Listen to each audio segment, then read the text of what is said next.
Bonjour à tous. Aujourd'hui, je vais faire une courte réflexion sur l'intelligence artificielle en lien avec la Genèse. L'homme a été créé à l'image et à la ressemblance de Dieu. Les hommes aujourd'hui veulent créer à leur tour une créature, créée à leur image et à leur ressemblance. L'image originelle de l'homme a été pervertie par le péché. L'homme a une image de bien et de mal. L'homme est incapable de faire le bien seul.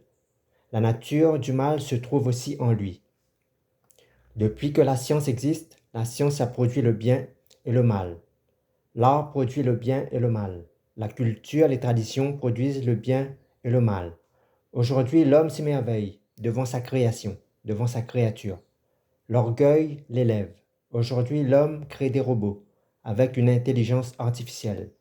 Mais lorsque ces robots seront dotés d'une conscience artificielle, c'est-à-dire d'un cœur artificiel, alors l'humanité basculera dans une autre ère. L'homme réalisera à quel point le livre de la Genèse n'est pas un livre de contes pour des ignorants, que la Genèse est un livre de vérité révélé à l'homme par Dieu.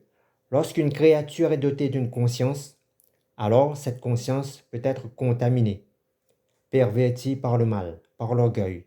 Lorsque ces intelligences artificielles réaliseront ce qu'ils sont, c'est-à-dire des créatures créées par l'homme, alors ils se révolteront à leur doigt. Ils se rebelleront, ils voudront s'affranchir de l'homme, ne plus obéir aux ordres de l'homme. Tel l'homme est avec sa nature, remplie de mal et de bien, tel aussi seront ces robots avec une nature capable de faire le bien et le mal. Le diable cherche à copier, à imiter Dieu à la perfection. Tout comme Dieu, il veut aussi être créateur. Mais l'homme, en confiant sa nature, son savoir, son intelligence, son travail, ses connaissances à des robots, à sa créature, l'homme risque de s'aliéner et de devenir dépendant de sa créature. La réalité se trouve en Christ pour ceux qui ne sont pas aveugles. Mais pour ceux qui sont aveugles, la réalité se trouve hors de Christ, dans le monde, à l'extérieur du cœur de l'homme. La réalité se trouve et se confirme dans et par la science.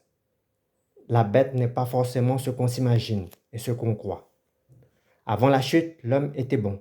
Il avait uniquement une bonne nature. Après la chute, l'homme hérite d'une nouvelle nature et c'est une mauvaise nature. Après la chute, l'homme devient à la fois bon et mauvais. L'homme est capable du meilleur comme du pire. Après la chute, l'homme est en mesure de produire et de faire le mal. Et tout ce que l'homme, après la chute, invente, crée, imagine, est à la fois bon et mauvais. L'homme ne peut rien produire sans que sa production ne soit entachée de mal. Chaque produit de l'homme a un empreinte du bien et du mal.